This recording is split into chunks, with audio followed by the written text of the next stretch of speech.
Oi, eu sou o Glenn, sejam todos bem-vindos a mais um vídeo nesse que eu vou falar de O Xangô de Baker Street.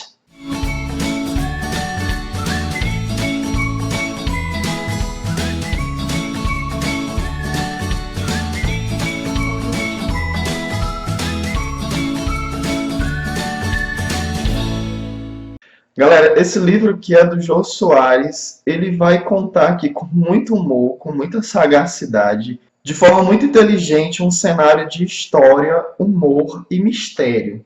Por essa figura aqui da capa, dá para você perceber logo que esse é um personagem conhecido da literatura, Sherlock Holmes. Tem aqui a ponta, o cabo de um violino, né? E tudo começa com a história desse violino. Na verdade, o Xangô é um orixá, e esse orixá vai ter a ver com o nosso Sherlock Holmes. Aí você pergunta, mas por que orixás, uma religião de africanos e de descendentes de africanos, vai ter a ver com um personagem britânico?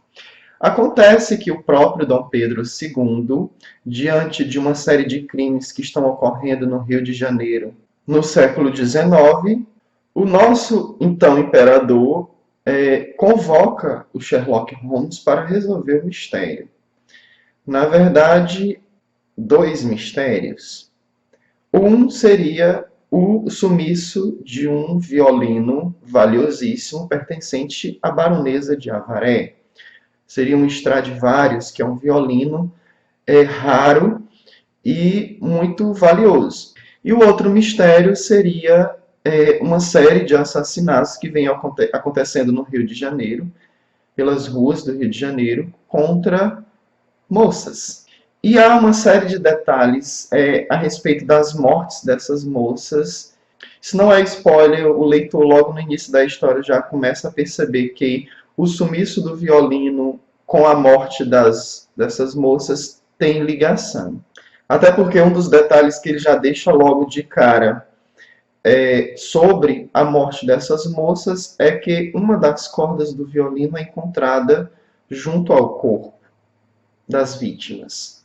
E bem, se você conhece o Sherlock Holmes pela sagacidade do personagem, pela inteligência, sensatez do personagem, aqui você pode abandonar por completo essas características, uma vez que ele só as usa como forma de construir uma imagem de uma coisa que ele não é. Bem, o Sherlock Holmes aqui é bem engraçado, porque ele é um pouco atrapalhado, ele é um pouco sem noção. Só para contar um exemplo, quando ele vai investigar o sumiço do violino, tem uma parte que é muito legal, em que ele vê a possível rota de fuga do ladrão, né, que seria uma janela quebrada e tal. Ele se aproxima com a sua famosa lupa, né, para investigar a janela e ele encontra um fiapo de um tecido. Aí todos que estão presentes em volta dele ficam curiosos, né? Por que ele observa tanto esse fio de tecido? Talvez é uma pista de quem poderia ter roubado o violino. E ele fica observando atentamente esse fiapo. Todo mundo fica meio que conjecturando, nossa, quem será o autor desse ato, né? Quem foi que passou por essa janela e deixou um pedaço da roupa preso? Só que ele está olhando atentamente e eles perguntam, Sherlock, você consegue, Sr. Holmes, você consegue perceber alguma pista sobre quem tenha roubado o Stradivarius? E ele, não, eu estou curioso, não é com esse pedaço de tecido, é com a farpa que entrou no meu dedo. Esse é só um exemplo das várias situações em que ele pega peças no leitor.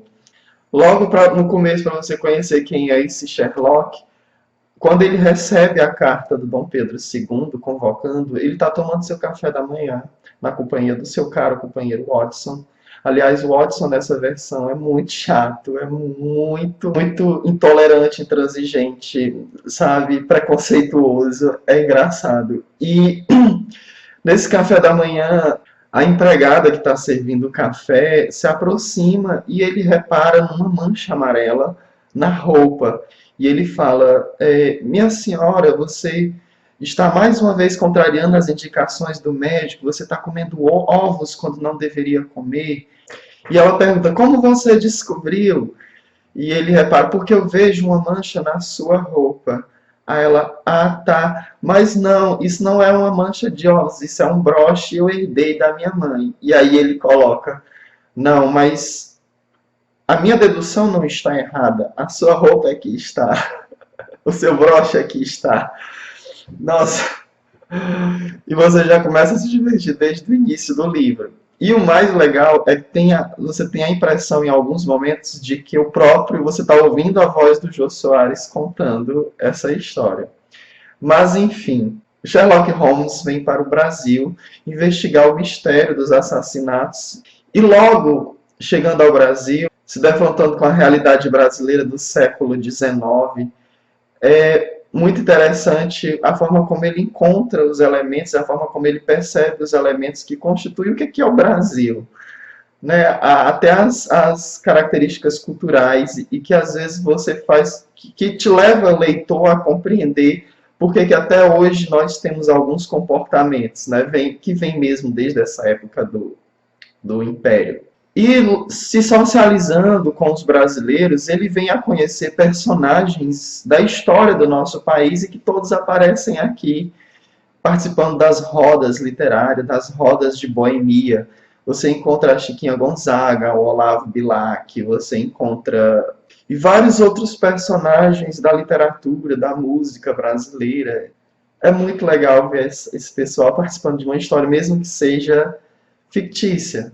Como o Sherlock Holmes está em terras brasileiras, tentando se adequar à culinária, aos entretenimentos brasileiros, isso leva a se atrapalhar e a se perder em algumas situações. Tem um momento em que ele está perseguindo o suposto assassino, e ele tem um desarranjo por causa de algo, um desarranjo gástrico por causa de algo que ele comeu e que acaba fazendo obedecer ao chamado da natureza em vez de perseguir o suposto assassino.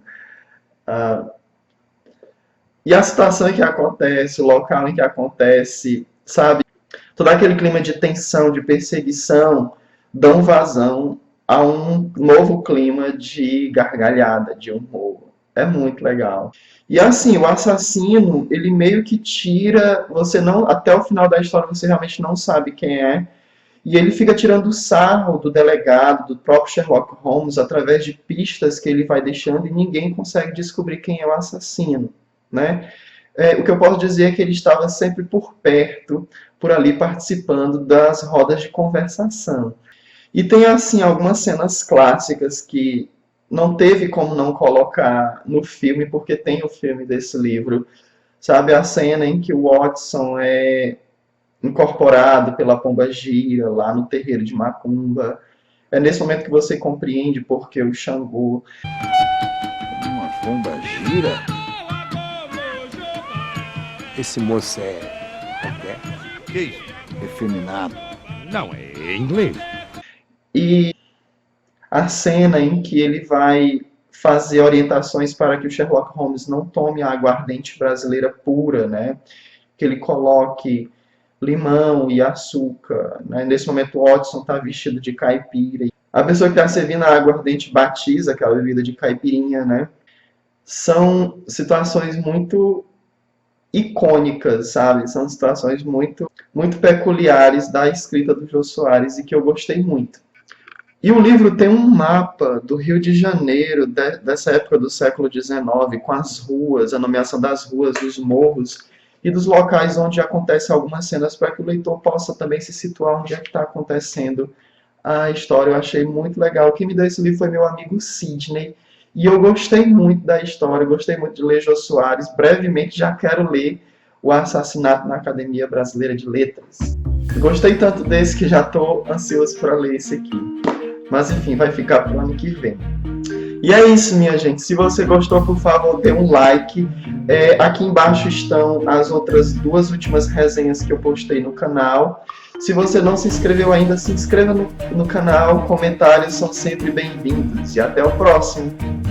Ele cruzou o mundo para desvendar um grande mistério e descobriu um país onde nada é elementar. O Xangô de Baker Street. Sherlock Holmes, after all this. Um filme de Miguel Faria Jr.